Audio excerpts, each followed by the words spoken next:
Nifty prediction for Bengali চ্যানেলে আপনাদেরকে স্বাগত। আজকের মার্কেট কীরকম ছিল? মার্কেটের কাজকর্ম আজকের 22,693-এর কাছাকাছি হায়েস্ট গেছিল। তো এই জায়গাটাতে হায়েস্ট যাওয়ার পিছনে যে রিজনটা হলো, মার্কেটের পুরো ওয়ার্ল্ড মার্কেট তো নেগেটিভের দিকে রয়েছে, তা সত্ত্বেও পরপর দুটো সেশন যেহেতু উপরের দিকে গেল, এখানে এই পজিশানটাকে বলা হয় call trap position. Call trap মানে হচ্ছে সকালবেলার দিকে জিনিসপত্র কিনে তারপর কল ভ্যালু বাড়িয়ে দেওয়া, কারণ সেলারদের সেল করার জন্য একটা নির্দিষ্ট লেভেল দরকার হয়। কেমন? এখন সাপোজ যদি আমার নেক্সট উইকে এই উইকের যে এক্সপায়ারিটা রয়েছে, সেই এক্সপায়ারিটা যদি 22,500-তে করতে হয়, তাহলে খুব সেফ পজিশান এক্সপায়ারিতে খেলার জন্য, সেল করার জন্য, সেটা হচ্ছে 22,600, 22,650। এক্স্যাক্টলি কী হলো, 22,650-এর কাছাকাছি যে কল ভ্যালুগুলো ছিল, একদম ফার্স্ট হাফের মার্কেটের মধ্যে সাডেনলি প্রচুর বেড়ে গেছিলো। তো যেহেতু ওয়ার্ল্ড মার্কেট নেগেটিভ, তো ওই সময়ে যারা মার্কেট ওপেন হতেই কল নিয়েছে তারা একটা প্রফিট করেছে, কল বাই করেছে, কিন্তু রিস্কি জোন ছিল আর কি। তার কারণ হচ্ছে যেহেতু সমস্ত ডেটা সারাউন্ডিং মার্কেট, যেখানে নেগেটিভিটির একটা ব্যাপার রয়েছে, সেখানে কল কিনে প্রফিট করা খুব প্রবলেমের। তো সেখানে যারা যারা কল অ্যাভয়েড করেছেন, ভালো কাজ করেছেন, কারণ কোন জায়গা থেকে সেটা রিফ্লেক্ট করে পিছনের দিকে যাবে সেটা বোঝা যায় না। কিন্তু যখন মার্কেট 22,650-এর উপরে গেল, বাট 22,600 মানে 22,700 ক্রস করছে না, তখন কিন্তু একটা মার্কেটে যে ওখান থেকে রিভার্সাল হবে তার অনেক রকমের ইন্ডিকেশান ছিল। তার মধ্যে একটা ইন্ডিকেশান ছিল পুট ভ্যালু প্রথম দিকে কমতে কমতে কমতে কমতে, যেরকম 22,500-র পুট, 22,550-এর পুট একটা জায়গাতে দাঁড়িয়ে গেছিলো, সেটা আর কমছিল না। মার্কেট যতই উপর নিচে ফ্ল্যাকচুয়েট করছে, তখন লোকে পুট কিনছিল এবং কল সেল করছিল। তো এটাগুলো বোঝা যায় আর কি।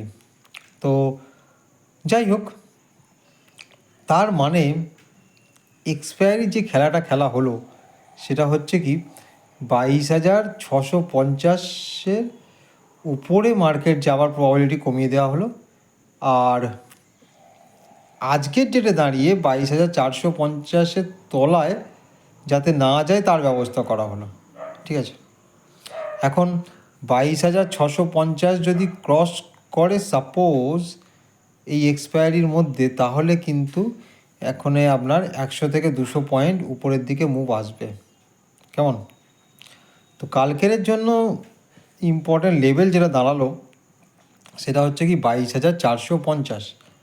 22,450-এর কাছাকাছি যদি মার্কেট খোলে এবং সেলাররা অ্যাক্টিভেট হয় এবং 22,450-এর উপর নিচে কল ভ্যালু এবং পুট ভ্যালু দুটোই টাইম ডিকে করিয়ে কমিয়ে দেয়, তাহলে তো মার্কেটে কোনো কাজ করার জায়গা নেই।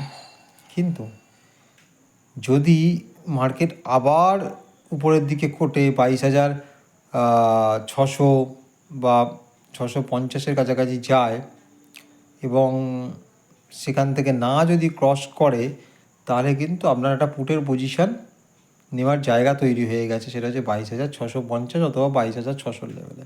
ঠিক আছে, তো 22,600 উপরে যদি মার্কেট সাস্টেন করে, তাহলে আপনি পুট নিন, যতক্ষণ পুটের পজিশান হোল্ড করবেন, যতক্ষণ না সেটা 22,700 ব্রেক না করছে। সাপোজ যদি 22,700 ব্রেক করে, তাহলে মার্কেটে একটা বড় রকমের মুভমেন্ট আসবে। আজকের যদি হাইটা ক্রস করে, আর যদি আজকের হাই না ক্রস করে থাকে, তাহলে আপনি বিন্দাস 22,650-এর পুট নিতে পারেন, যদি মার্কেট 22,650-এর কাছে কোনো সময় যায়। তো না গেলে কোনো ট্রেড নেই। আর 22,450 যদি ব্রেক করে, আজকে লোর যেটা 22,400 যদি ব্রেক করে, তাহলে আপনাকে 22,200 দেখতে পাবেন। তো তো ওভারঅল নিফটি কিন্তু খুব উইক জোন দিয়ে যাচ্ছে। দুটো প্রবাবিলিটি আছে। এক হচ্ছে মার্কেটকে দাঁড় করিয়ে রেখে, কারণ আজকে যে কল ট্র্যাপ করা হয়েছে সেটা তো রেজিস্ট্যান্স হয়ে গেছে, মানে 22,650 রেজিস্ট্যান্স হয়ে গেছে, কল ভ্যালুতে যাওয়ার প্রবাবিলিটি কমে গেছে। আর 22,400 যদি ব্রেক না করে তাহলে 22,400 আপনার নতুন একটা সাপোর্ট তৈরি হয়ে গেল। তো মোদ্দা কথা এটাই হলো যে 22,400 থেকে 22,650 মধ্যে যদি কোথাও খোলে, সেখানে কোনো ট্রেড নেই। যদি 22,400 সাপোর্ট নেয়, সেই জায়গাটা তারা কল নেওয়া যেতে পারে আপ টু 22,500, 22,550 এরকম জন্য। আবার 22,600 বা 650 যদি রেজিস্ট্যান্স নেয়, তাহলে ওখানে একটা পুট নেওয়া যেতে পারে। টার্গেট আপনার ওই 22,500, 22,450 এই পর্যন্ত।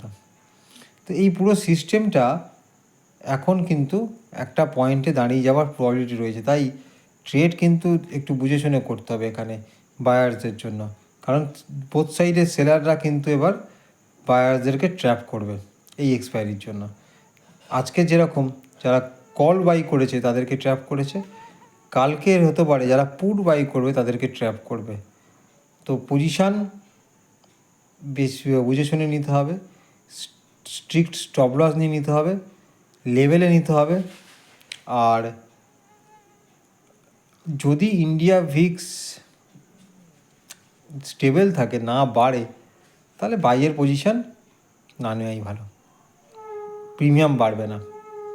প্রিমিয়াম যদি তেমনভাবে না বাড়ে, তাহলে আমার পক্ষে ট্রেড থেকে লাভ করা, মানে বাইয়ের ট্রেড থেকে, কল অথবা পুট বাইয়ের থেকে ট্রেড থেকে লাভ করা জায়গা থাকে না। ঠিক আছে, সবাই ভালো থাকবেন, ধন্যবাদ।